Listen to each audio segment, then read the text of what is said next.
Welcome, Seeker, to a space where ancient wisdom meets modern understanding. नमस्ते, मैं doctor Surendra और मेरे साथ हैं डॉक्टर अनगा। हम साथ मिलकर आपके साथ साझा करेंगे कि कैसे आयुर्वेद का प्राचीन नॉलेज और आर्टिफिशियल इंटेलिजेंस मिलकर आपके स्वास्थ्य और जीवन को एक नई दिशा दे सकते हैं।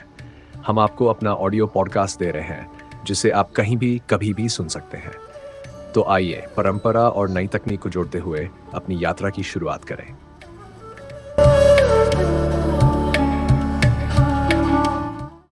नमस्कार और द डीप डाइव में आपका स्वागत है।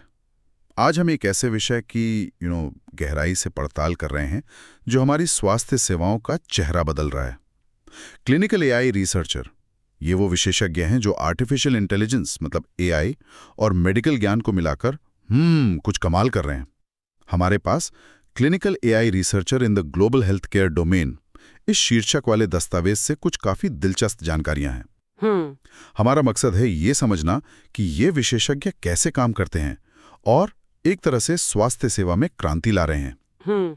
हम देखेंगे कि एआई कैसे बीमारियों का पता लगाने में या फिर नई दवाएं बनाने में, मरीजों की देखभाल और मेडिकल रिसर्च में मदद कर रहा है। साथ ही दुनिया भर में इसे लेकर क्या नियम बन रहे हैं और इस फील्ड में करियर के क्या मौके हैं, इस पर भी बात करेंगे। तो चलिए शुरू करते हैं। कभी सोचा था कि कोई कंप्यूटर आपकी एक्सरे रिपोर्ट को डॉक्टर जितनी या शायद उससे भी बेहतर सटीकता से पढ़ सकेगा? तो एआई स्वास्थ्य सेवा में कहां-कहां अपनी छाप छोड़ रहा है। सबसे पहले बात करते हैं बीमारियों के निदान की, यानी डायग्नोसिस की। हम सुन रहे हैं कि एआई एल्गोरिथम्स जो हैं वो मेडिकल तस्वीरें जैसे एक्सरे, सीटी स्कैन, एमआरआई वगैरह को एनालाइज कर सकते हैं और कहा जा रहा है कि इनकी सटीकता कई बार इंसानी विशेषज्ञों से भी ज्यादा होती है। खासकर कैंसर जैसी बीमारियों का जल्दी पता लगाने में ये बहुत मददगार साबित हो रहे हैं। बिल्कुल, ये एआई सिस्टम्स तस्वीरों में ऐसे पैटर्न ढूंढ निकालते हैं जो शायद इंसानी आंख से मिस हो जाएं। और यहाँ एक दिलचस्प पहलू है एक्सप्लेनेबल एआई, या जिसे कहें समझाने योग्य एआई। लाइम और शैप जैसी तकनीकें हैं। आसान भाषा में कहूँ तो ये एआई के सोचने का तरीका बताती हैं। अच्छा, कैसे? हाँ, ये दिखाती हैं कि एआई किसी खास नतीजे पर क्यों पहुंचा। डॉक्टर्स का भरोसा जीतने के लिए ये पारदर्शिता, ये ट्रांसपेरेंसी बहुत ज़रूरी है, ताकि वे सिर्फ आंख बंद करके ना फॉलो करें बल्कि समझकर एआई की मदद लें। हाँ, ये तो बहुत महत्वपूर्ण है। बिल्कुल। अच्छा, अब क्लिनिकल परीक्षणों पर आते हैं, क्लिनिकल ट्रायल्स, जहां नई दवाओं और इलाजों को परखा जाता है। यहाँ एआई क्या भूमिका निभा रहा है? देखिए, क्लिनिकल परीक्षणों की एक बड़ी चुनौती होती है सही मरीजों को ढूंढना और उन्हें शामिल करना। इसमें बहुत समय और पैसा लगता है। मशीन लर्निंग इसमें काफ़ी मदद कर रही है। कैसे? कोई उदाहरण है इसका? हाँ, जैसे ट्रायल जीपीटी नाम का एक सिस्टम है। ये क्या करता है कि इलेक्ट्रॉनिक हेल्थ रिकॉर्ड्स मतलब मरीजों के डिजिटल स्वास्थ्य रिकॉर्ड को पढ़कर उन्हें चल रहे क्लिनिकल परीक्षणों की ज़रूरतों से मिलाता है। और बताया गया है कि इससे सही मरीज ढूंढने में लगने वाला स्क्रीनिंग का समय वो 42% से भी ज़्यादा कम हो गया है। अरे वाह, 42%! ये तो काफ़ी ज़्यादा है। जी हाँ, ये दिखाता है कि एआई सिर्फ डेटा प्रोसेसिंग नहीं कर रहा, बल्कि क्लिनिकल रिसर्च के सबसे मुश्किल कामों में से एक को, मतलब सही मरीज ढूंढने को, सीधे तौर पर हल कर रहा है। इसके अलावा एआई परीक्षण के डिज़ाइन को भी बेहतर बना रहा है। इसे एडैप्टिव डिज़ाइन कहते हैं। इसमें एआई परीक्षण के दौरान ही जो डेटा मिलता है उसके आधार पर उसे और बेहतर बनाने के सुझाव दे सकता है। अच्छा। और अमेरिका की एफडीए और यूरोप की ईएमए जैसी जो बड़ी नियामक संस्थाएं हैं, वो भी मानती हैं कि इससे परीक्षण ज़्यादा कुशल बन सकते हैं और नतीजे बेहतर आ सकते हैं। अगर हम इसे बड़ी तस्वीर में देखें तो इसका सीधा मतलब है कि नई दवाएं और इलाज हम तक ज़्यादा तेज़ी से पहुंच सकते हैं और शायद कम लागत पर भी। कमाल है, सही में। अब आते हैं मरीजों की निगरानी पर, पेशेंट मॉनिटरिंग। अस्पतालों में या घर पर मरीजों की देखभाल में एआई कैसे मदद कर रहा है? सुना है यहाँ कंप्यूटर विजन यानी एआई की जो देखने की क्षमता है उसका इस्तेमाल हो रहा है। अस्पतालों में कैमरे मरीज के कमरे में उनकी हरकतों पर नजर रखते हैं। ये सिस्टम गिरने के जोखिम का अंदाजा लगा सकते हैं और वो भी काफी सटीकता के साथ। F1 स्कोर 0.98 तक बताया गया है, जो दिखाता है कि सिस्टम कितना सटीक है। बिल्कुल। और जैसे ही सिस्टम को लगता है कि मान लीजिए मरीज गिरने वाला है या उसे मदद की ज़रूरत है, वो तुरंत नर्स या डॉक्टर को अलर्ट भेज देता है। इससे न सिर्फ मरीजों की सुरक्षा बढ़ती है, बल्कि जो हेल्थ वर्कर्स हैं, उन पर बोझ भी कम होता है। हाँ, ये भी है। वो फिर उन मरीजों पर ज़्यादा ध्यान दे पाते हैं जिन्हें वाकई उनकी ज़रूरत है। इसी तरह वो पहनने वाले सेंसर आधारित AI सिस्टम भी हैं, वेरेबल सेंसर्स जिन्हें कहते हैं। ये खासकर बुजुर्गों या ऑपरेशन के बाद घर गए मरीजों की तबीयत बिगड़ने के शुरुआती संकेत पकड़ सकते हैं। ये तो सच में देखभाल का तरीका ही बदल सकता है। अच्छा, और दवा विकास के बारे में क्या? ड्रग डेवलपमेंट, क्या AI नई दवाएं बनाने में भी मदद कर रहा है? हाँ, और ये शायद सबसे रोमांचक क्षेत्रों में से एक है, पर्सनली मुझे लगता है। देखिए, नई दवा खोजना एक बहुत लंबी और महंगी और जटिल प्रक्रिया है। AI इसे कई तरीकों से तेज कर रहा है। जैसे जेनरेटिव AI है, वो नए संभावित दवा अणुओं ड्रग मॉलिक्यूल्स के डिजाइन तैयार करने में मदद कर रहा है। हमने अल्फाफोल्ड 2 के बारे में सुना है, उसने तो काफी सुर्खियां बटोरी थी। सही कह रहे। अल्फाफोल्ड 2 प्रोटीन के जटिल 3D स्ट्रक्चर की भविष्यवाणी बहुत तेजी से और सटीकता से करता है। और प्रोटीन का आकार समझना दवा बनाने के लिए बहुत महत्वपूर्ण है, क्योंकि दवाएं अक्सर प्रोटीन पर ही काम करती हैं। तो अल्फाफोल्ड 2 जैसी तकनीकों ने इस काम को बहुत तेज कर दिया है। इससे नई दवाओं की खोज में लगने वाला समय कम हो सकता है। और वो वर्चुअल कंट्रोल आर्म्स क्या हैं? ये सुनने में बड़ा दिलचस्प लग रहा है। हाँ, ये एक नई अवधारणा है। देखिए, क्लिनिकल परीक्षणों में अक्सर एक समूह को असली दवा दी जाती है और दूसरे को प्लेसिबो यानी नकली दवा। AI अब सिंथेटिक या कह लीजिए कंप्यूटर पर बनाए गए मरीजों का समूह तैयार करने में मदद कर सकता है, जो शायद प्लेसिबो समूह की जगह ले सके। अच्छा, सिंथेटिक मरीज। जी, ये सिंथेटिक समूह वास्तविक मरीजों के डेटा पर आधारित होते हैं। इससे परीक्षण ज्यादा कुशल बन सकते हैं और कुछ नैतिक दुविधाओं से भी बचा जा सकता है। हालांकि अभी शुरुआती दौर में है, पर इसमें संभावनाएं बहुत हैं। वाकई AI तो स्वास्थ्य सेवा के हर पहलू को छू रहा है। लेकिन इतनी शक्तिशाली तकनीक के साथ फिर नियम, कानून, रेगुलेशंस भी तो जरूरी होंगे। दुनिया भर में इसे कैसे रेगुलेट किया जा रहा है? हाँ, ये बहुत ही अहम सवाल है और इस पर दुनिया भर में काफी काम हो रहा है, तेजी से। अमेरिका में देखिए, FDA यानी फूड एंड ड्रग एडमिनिस्ट्रेशन ने करीब 1000 AI आधारित मेडिकल उपकरणों को मंजूरी दी है। ये software as a medical device या SAMD कहलाते हैं। सॉफ्टवेयर जो खुद एक मेडिकल डिवाइस की तरह काम करता है। और FDA का नजरिया है कि AI को सिर्फ मंजूरी देना काफी नहीं, उसके बाद भी उसकी निगरानी करते रहना जरूरी है, खासकर उन AI के लिए जो लगातार सीखते और बदलते रहते हैं। हाँ, क्योंकि वो स्थिर नहीं है।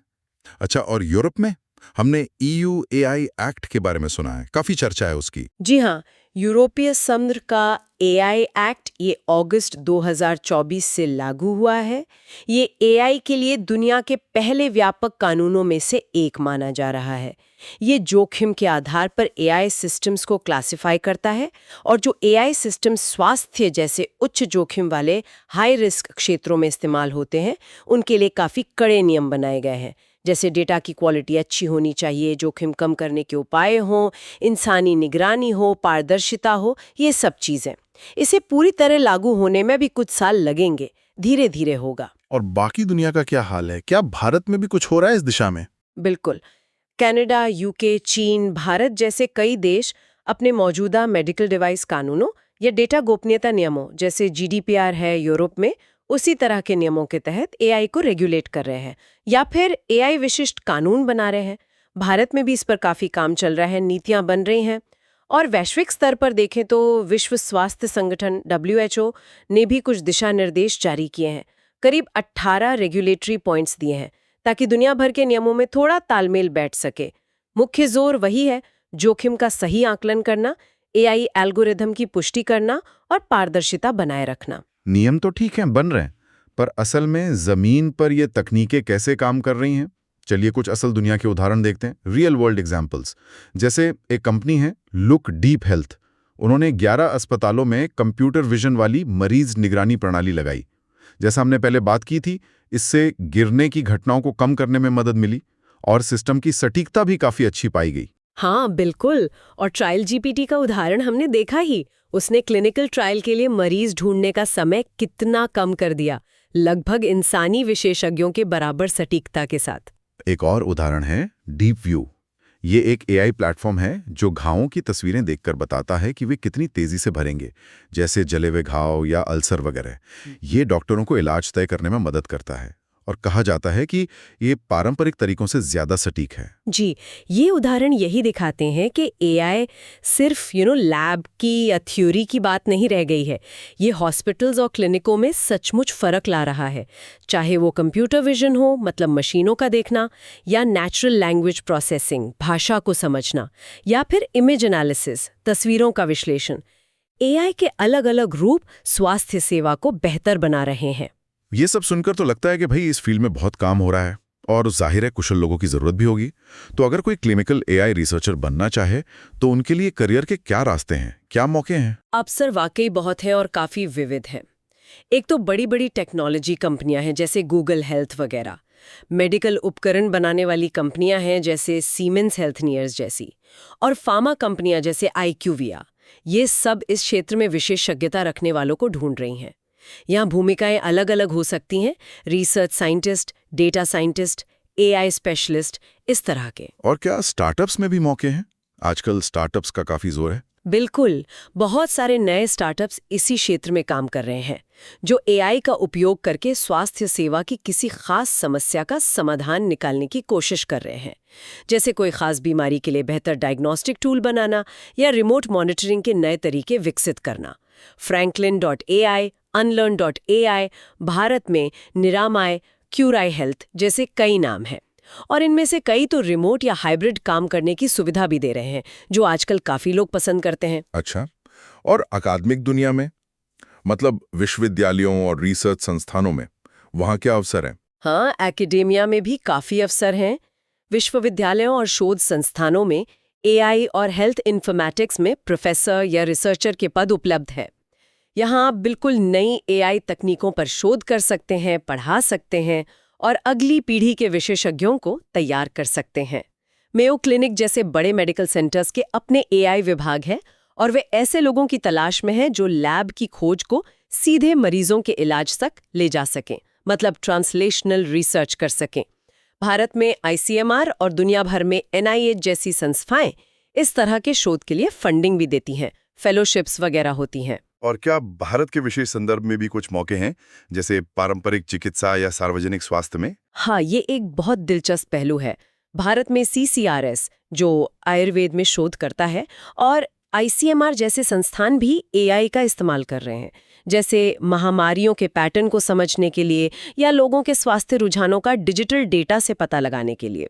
इसे डिजिटल फिनोटाइपिंग कहते हैं, या यहाँ तक कि मतलब वास्तु सूचित सुविधा अनुकूलन के लिए भी ML का उपयोग हो रहा है। वास्तु और एआई, ये तो बड़ा अनोखा कॉम्बिनेशन है। हाँ, है ना? कुछ आयुर्वेदिक कंपनियां भी पारंपरिक ज्ञान और एआई को मिलाकर नई हर्बल दवाएं खोजने या व्यक्तिगत पंचकर्म प्रोटोकॉल बनाने पर काम कर रहे हैं। और स्वास्थ्य नीति यानी हेल्थ पॉलिसी में भी भूमिकाएं हैं, जहां आप राष्ट्रीय एआई रणनीति बनाने या नैतिक दिशा निर्देश तैयार करने में मदद कर सकते हैं। तो कुल मिलाकर मौके तो बहुत है, बड़ी कंपनियों से लेकर छोटे स्टार्टअप्स तक, रिसर्च लैब्स से लेकर सरकारी संस्थानों तक, हर जगह। सही कहा। और ये दिखाता है कि ये भूमिका कितनी बहुआयामी है। इसमें कई तरह के स्किल्स चाहिए। आपको सिर्फ टेक्नोलॉजी की गहरी समझ नहीं चाहिए, बल्कि आपको मेडिकल दुनिया, मरीजों की जरूरतों और नियम कानूनों की भी अच्छी जानकारी होनी चाहिए। तो फिर इस क्षेत्र में सफल होने के लिए कौन-कौन से कौशल, कौन सी स्किल्स सबसे जरूरी हैं? सबसे पहले तो जाहिर है तकनीकी कौशल चाहिए, टेक्निकल स्किल्स, यानी प्रोग्रामिंग भाषाएं जैसे पाइथन या R आनी चाहिए। मशीन लर्निंग के जो फ्रेमवर्क्स हैं जैसे टेंसरफ्लो, पाइटॉर्च, उन्हें इस्तेमाल करना आना चाहिए। बड़े डेटा को संभालने का अनुभव, डेटा इंजीनियरिंग जिसे कहते हैं, वो ज़रूरी है। और अस्पतालों के electronic health record system EHR और क्लाउड कंप्यूटिंग की समझ भी आजकल बहुत ज़रूरी हो गई है। लेकिन जैसा मैंने कहा, सिर्फ तकनीकी ज्ञान काफ़ी नहीं है। आपको क्लिनिकल डोमेन की अच्छी समझ होनी चाहिए, मतलब शरीर कैसे काम करता है, एनाटॉमी, फिजियोलॉजी, बीमारियां कैसे होती हैं, पैथोलॉजी, इलाज कैसे किए जाते हैं, क्लिनिकल परीक्षण कैसे होते हैं, इन सब की समझ। डॉक्टरों और स्वास्थ्य कर्मियों की भाषा और उनकी रोज़मर्रा की चुनौतियों को समझना बहुत महत्वपूर्ण है, ताकि आप ऐसे समाधान बना सकें जो वाकई काम आए। और हाँ, भारत जैसे देश में अगर आप पारंपरिक चिकित्सा के क्षेत्र में काम कर रहे हैं, तो आयुर्वेद या दूसरी प्रणालियों की बुनियादी समझ भी फायदेमंद हो सकती है। और नियम कानून और नैतिकता का क्या, वो कितना महत्वपूर्ण है? हाँ, रेगुलेटरी और एथिकल पहलू भी बहुत ज़रूरी हैं। आपको FDA, EUAI एक्ट जैसे नियमों की बेसिक जानकारी होनी चाहिए। आपको ये समझना होगा कि AI का इस्तेमाल जिम्मेदारी से कैसे किया जाए, डेटा गोपनीयता का ध्यान कैसे रखा जाए, जैसे हिप्पा या GDPR के नियम क्या कहते हैं, और AI में किसी तरह का पूर्वाग्रह यानी बायस ना आए, इसका ध्यान कैसे रखा जाए। व्याख्यात्मकता, एक्सप्लेनेबिलिटी क्यों ज़रूरी है, इन सब चीज़ों की समझ और संवेदनशीलता बहुत ज़रूरी है, भले ही आप हर नियम के एक्सपर्ट ना हो। और इन हार्ड स्किल्स के अलावा सॉफ्ट स्किल्स का क्या? हाँ, सॉफ्ट स्किल्स भी उतने ही महत्वपूर्ण हैं, जैसे मिलजुल कर काम करने की क्षमता, क्रॉस डिसिप्लिनरी कोलैबोरेशन, क्योंकि आपको डॉक्टरों, इंजीनियरों, रेगुलेटरों, मरीजों सबके साथ काम करना होगा। अपनी बात स्पष्ट रूप से समझा पाना, अच्छा कम्युनिकेशन, चाहे वो तकनीकी विशेषज्ञ हों या फिर डॉक्टर हों जिन्हें तकनीक की उतनी समझ न हो। और शायद सबसे ज़रूरी, लगातार सीखते रहने की इच्छा, क्योंकि AI का क्षेत्र इतनी तेज़ी से बदल रहा है कि आपको हमेशा अपडेटेड रहना होगा। Life long learning. भविष्य की बात करें तो ये भूमिका, ये रोल कहाँ जा रहा है? आगे क्या उम्मीदें हैं? भविष्य में तो केनेथिल AI रिसर्चर की भूमिका और भी अहम होने वाली है, ऐसा मुझे लगता है। हम देखेंगे कि AI का इस्तेमाल और बड़े पैमाने पर होगा, जैसे पूरे समाज के स्वास्थ्य को बेहतर बनाने के लिए योजनाएं बनाना। इसे प्रिसिजन पब्लिक हेल्थ कहते हैं। दवाओं का असर असली दुनिया में कैसा हो रहा है, उसका बेहतर विश्लेषण करना, रियल वर्ल्ड एविडेंस बनाना, और ऐसे AI सिस्टम्स बनाना जो डेटा को एक सेंट्रल जगह इकट्ठा किए बिना भी सीख सकें और काम कर सकें। डिसेंट्रलाइज्ड AI या फेडरेटेड लर्निंग। जेनरेटिव AI यानी AI जो नई चीज़ें बना सकता है, उसका इस्तेमाल और बढ़ेगा, लेकिन उसकी सुरक्षा और विश्वसनीयता सुनिश्चित करना एक बड़ी चुनौती होगी। तो लगातार नई चीज़ें सीखते रहना, अपने स्किल्स को अपग्रेड करते रहना बहुत ज़रूरी होगा। तो संक्षेप में कहें, क्लिनिकल AI रिसर्चर आज तकनीक और चिकित्सा के सबसे रोमांचक और शायद सबसे महत्वपूर्ण मोड़ों में से एक पर खड़े हैं। बिल्कुल, जैसा हमने देखा, दुनिया भर में इनकी ज़रूरत बढ़ रही है, चाहे वो बड़ी कंपनियां हों, रिसर्च लैब्स हों, नए स्टार्टअप्स हों या फिर सरकारी स्वास्थ्य एजेंसियां।